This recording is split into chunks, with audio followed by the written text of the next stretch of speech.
हरे कृष्णा दोस्तों, आज हम समझने वाले हैं क्लास 8th इंग्लिश का लेसन नंबर 1 जिसका नाम है अनदर चांस। इसका अर्थ है एक और मौका।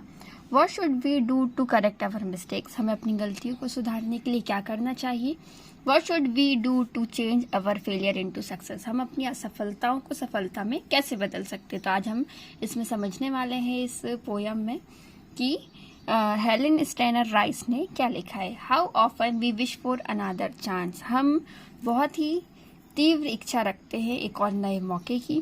To make a fresh beginning, एक नई शुरुआत करने के लिए। A chance to blot out our mistake, अपनी गलतियों को सुधारने के लिए। And change failure into winning, अपनी असफलता को सफलता में बदलने के लिए। तो इन 4 लाइनों का अर्थ है कि हम हमेशा एक नए मौके की तलाश में रहते हैं, एक नई शुरुआत करने के लिए, अपनी गलतियों को सुधारने के लिए और अपनी असफलताओं को सफलता में बदलने के लिए, या फिर अपनी हार को जीत में बदलने के लिए।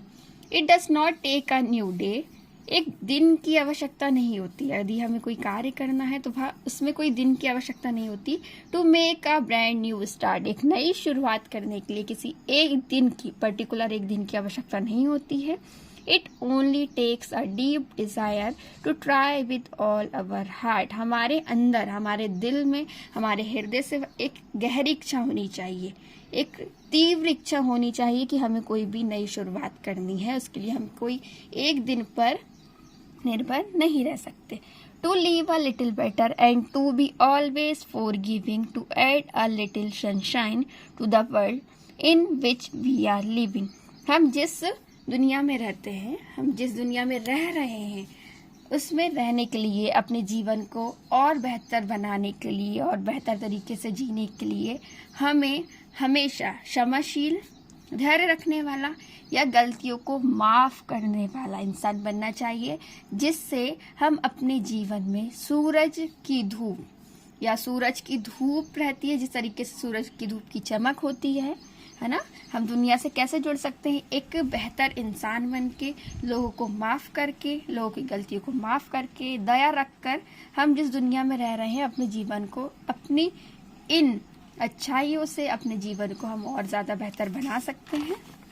सो never give up in despair and think you are through, for there is always a tomorrow and the hope of starting a new. यदि हम कोई कार्य कर रहे हैं, उसमें हम हार रहे हैं या फिर वह कार्य हमसे पूरी तरह पूरा नहीं हो पा रहा है, सही से नहीं हो पा रहा है, तो हमें उसके लिए हार नहीं मानना चाहिए। निराश होके कभी हार नहीं माने और सोचे कि आप सफल हो गए, क्योंकि जो कोशिश करता है उसे ही सफलता प्राप्त होती है। इसलिए आप अगर कोई कार्य कर रहे हैं, वो सक्सेस नहीं हो पा रहा है, सफल नहीं हो पा रहा है, तो आपको निराश नहीं होना है, ना ही हार मानी है, क्योंकि हमेशा for there is always a tomorrow and the hope of starting a new, हमेशा हमें एक नई शुरुआत करने के लिए एक नया सिरा मिलता है, एक नया दिन मिलता है, जिससे हम उस कार्य के लिए नई शुरुआत कर सकते हैं। इसलिए हमें कभी भी निराश होकर हार नहीं माननी चाहिए। जी, ये चैप्टर आपको शायद समझ में आ गया होगा, अनदर चांस, कि हमें हमेशा जीवन में एक और मौका मिलता है। कभी भी निराश होकर या हार मानकर उस कार्य को छोड़ना नहीं चाहिए। हमेशा एक अच्छे इंसान बन के लगातार कोशिश करते रहना चाहिए।